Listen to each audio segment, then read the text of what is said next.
America Iran जंग का 14वां दिन आज है। ईरान का अमेरिकी सैन्य ठिकानों पर लगातार अटैक तेज हो गया है। दुबई में बैंक और वित्तीय ठिकानों पर ड्रोन अटैक हो रहा है।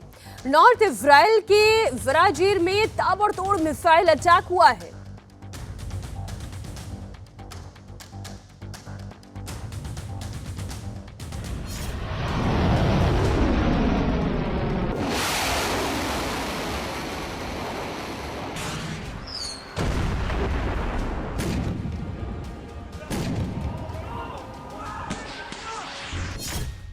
अमेरिका ईरान जंग हुई और भयंकर।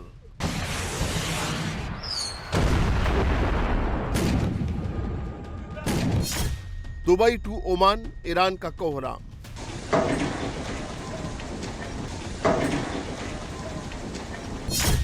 यूएई पर शाहिद का ताबड़तोड़ प्रहार।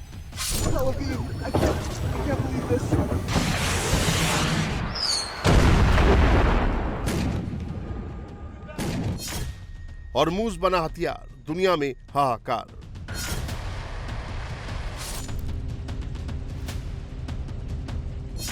इजराइल में शहाब ने खूब मचाया गदर।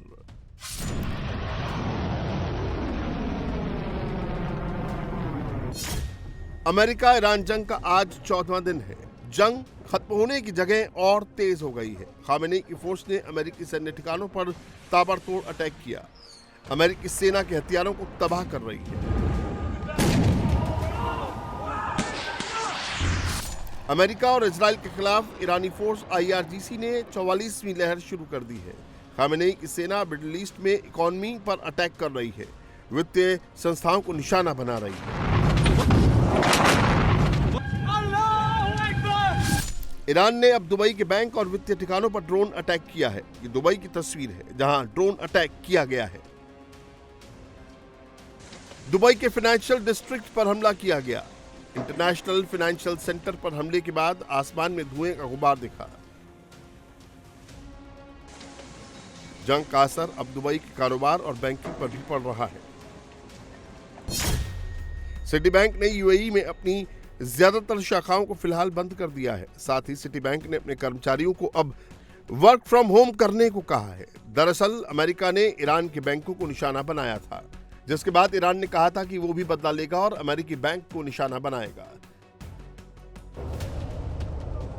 ईरान सिर्फ मिडिल ईस्ट में वित्तीय संस्थाओं और बैंकों को ही निशाना नहीं बना रहा, बल्कि तेल डिपो पर भी स्ट्राइक कर रहा है। ईरान ने इराक के कुर्दिस्तान में ऑयल रिफाइनरी पर ड्रोन अटैक किया है। ड्रोन अटैक के बाद ऑयल रिफाइनरी में भीषण आग लग गई है। ईरान ने कुर्दिस्तान की जिस रिफाइनरी को निशाना बनाया उसका नाम लानाज ऑयल रिफाइनरी है, जो एक प्राइवेट कंपनी की रिफाइनरी है। लानाज रिफाइनरी की स्थापना 2008 में हुई थी। इस रिफाइनरी से रोजाना 1 लाख बैरल तेल की प्रोसेसिंग होती है, जिसे ईरान ने तबाह कर दिया ताकि दुनिया को ऑयल की सप्लाई ना हो सके। ईरान के साथ जारी जंग में अमेरिका का बड़ा नुकसान हुआ है। ईरान के खिलाफ ऑपरेशन एपिक फ्यूरी में शामिल KC-135 एयर रिफ्यूल विमान क्रैश हो गया है। यह हादसा लैंडिंग के दौरान हुआ। वहीं दूसरा विमान सुरक्षित उतर गया है, लेकिन अब इसे लेकर बड़ा दावा सामने आया है। इराक में सक्रिय ईरान समर्थित संगठन इस्लामिक रेजिस्टेंस इन इराक ने दावा किया कि उसने पश्चिमी इराक में एक अमेरिकी सैन्य KC-135 रिफ्यूलिंग विमान को मार गिराया है। इस्लामिक रेजिस्टेंस इन इराक का कहना है कि यह कार्रवाई इराक की संप्रभुता और हवाई क्षेत्र की रक्षा के लिए की गई है। हालांकि अमेरिकी सेंट्रल कमांड का कहना है कि अमेरिकी सैन्य विमान को किसी ने मार नहीं गिराया है, बल्कि रिफ्यूलिंग के दौरान हुआ है। यह घटना ऐसे समय में हुई जब अमेरिका और इजराइल ईरान के खिलाफ एक संयुक्त अभियान चला रहे हैं। इजराइल के खिलाफ ईरानी फोर्स ने बैलिस्टिक मिसाइलों की 44वीं लहर दागी, जिसके बाद सायरन और एयर डिफेंस सिस्टम एक्टिव हो गए।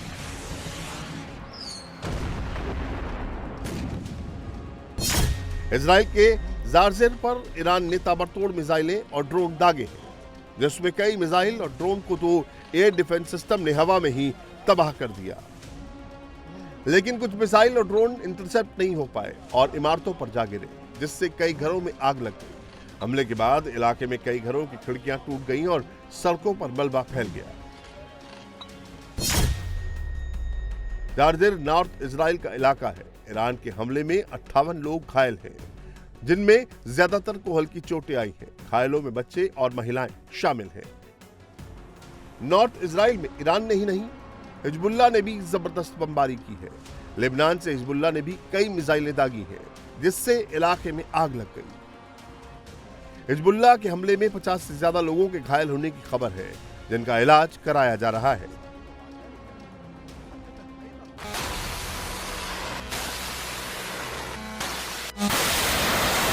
इजराइल ही नहीं, मिडिल ईस्ट में अमेरिका के सहयोगियों पर ईरान कहर बनकर टूट रहा है। ड्रोन और मिसाइलें दाग रहा है।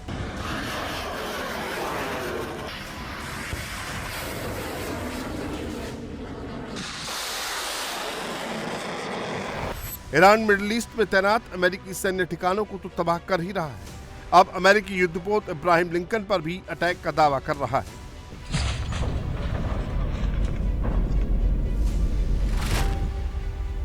ईरान का कहना है कि उसने अमेरिका के USS Ibrahim Lincoln aircraft carrier पर हमला करके उसे डैमेज कर दिया है। ये एयरक्राफ्ट कैरियर को जनवरी में ईरान के पास तैनात किया गया था। यूएसएस इब्राहिम लिंकन अमेरिका के कैरियर स्ट्राइक ग्रुप 3 का हिस्सा है, जिसमें एक न्यूक्लियर पावर्ड एयरक्राफ्ट कैरियर के साथ कई युद्धपोत और पनडुब्बियां शामिल हैं। उधर एक रिपोर्ट में दावा किया गया है कि एक ईरानी जहाज अमेरिकी aircraft carrier USS Ibrahim Lincoln के बहुत करीब आ गया था। इसके बाद अमेरिकी नौसेना ने चेतावनी देने के लिए गोलीबारी की और फिर हेलफायर मिसाइलों से लैस हेलीकॉप्टर ने ईरानी जहाज पर हमला किया। यूएसएस इब्राहिम लिंकन पर्शियन 3 में तैनात है और आईआरजीसी का कहना है कि हमले के बाद ये एयरक्राफ्ट कैरियर अब पीछे हट रहा है और अमेरिका की तरफ लौट रहा है। हालांकि अभी तक अमेरिकी सरकार या सेना की तरफ से इस पर कोई आधिकारिक बयान नहीं आया है। उधर लाल सागर में तैनात अमेरिकी नौसेना के सबसे बड़े aircraft carrier USS Gerald R Ford पर आग लग गई, जिसकी वजह से 2 अमेरिकी नौसैनिक घायल हो गए। हालांकि इस बारे में कहा गया कि आग युद्धपोत के लॉन्ड्री सेक्शन में लगी थी और इस पर तुरंत काबू पा लिया गया। भले ही यूएसएस गेराल्ड फोर्ड में लगी आग को जंग से जोड़कर नहीं देखा जा रहा है, लेकिन इस जंग में अब तक अमेरिका को खासा नुकसान उठाना पड़ा है। अमेरिका ने अभी तक अपने 4 सैन्य विमान खो दिए, जिसमें एक KC-135 रिफ्यूलिंग विमान है, जबकि 3 F-15 फाइटर जेट कुवैत में मार गिराए गए थे। अब तक 7 अमेरिकी सैनिकों की मौत हो चुकी है, जबकि 140 से ज्यादा अमेरिकी सैनिक घायल हैं। ईरान अमेरिकी सैन्य ठिकानों को तबाह कर रहा है, तो उधर इजराइल और अमेरिका भी ईरान पर ताबड़तोड़ अटैक कर रहा है।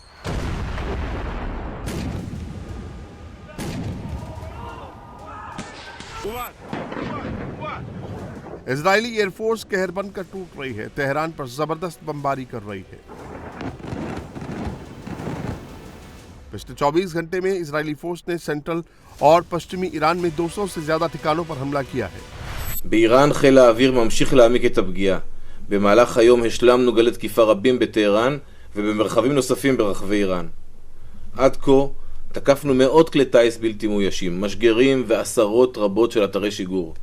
בנוסף, חיסלנו מפקדים וחיילים, אפשר לומר אלפים רבים שפעלו במערכים האלו. הפגיעה במשטר הולכת ומתרחבת בכל יום. इजराइल सिर्फ ईरान पर ही नहीं बल्कि उसके सहयोगी लेबनान पर भी कहर बनकर टूट रहा है।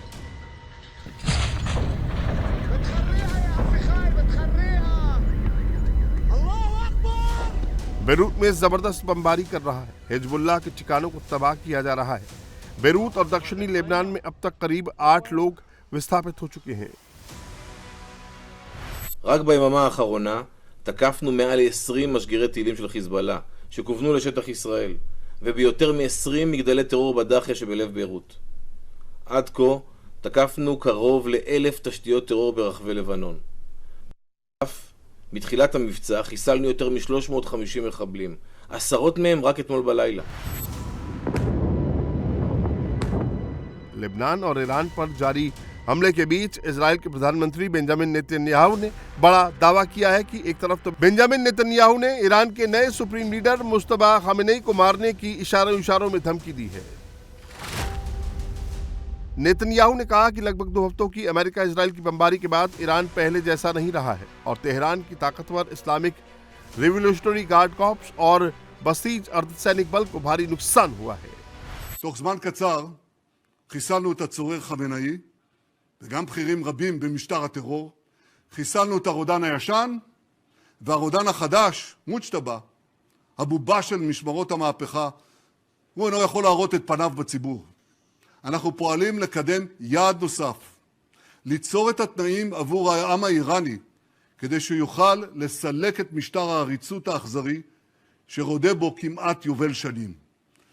אנחנו מנחיתים מכות מחץ על משמרות המהפכה והבסיס, גם ברחובות וגם במחסומים, ועוד היד נטויה. אני אומר לעם האיראני, הרגע שבו תוכלו לצאת לדרך חדשה של חירות, הרגע הזה הולך ומתקרב. אנחנו עומדים לצדכם, אנחנו עוזרים לכם, אבל בסופו של יום זה תלוי בכם. זה בידיים שלכם. नेतन्याहू भले ही ईरान के नए सुप्रीम लीडर मुस्तफा खामेनेई को मारने की बात कर रहे हैं, लेकिन मुस्तफा ने भी सत्ता संभालने के बाद दुनिया को अपना संदेश दे दिया है। मुस्तफा खामेनेई का संदेश भी एकदम क्लियर एंड लाउड है, बदला। बदला ईरान के एक स्कूल में पढ़ने वाली बच्चियों की मौत का, बदला सेना और शासन से जुड़े अधिकारियों की मौत का, बदला अपने पिता अयतुल्ला खामेनेई की मौत का। मुस्तफा की लिस्ट लंबी है और जाहिर है, इसीलिए उन्होंने साफ कर दिया है कि जब तक बदला पूरा नहीं हो जाता, ये युद्ध रुकने वाला नहीं है। ये ईरान के अस्तित्व की लड़ाई है।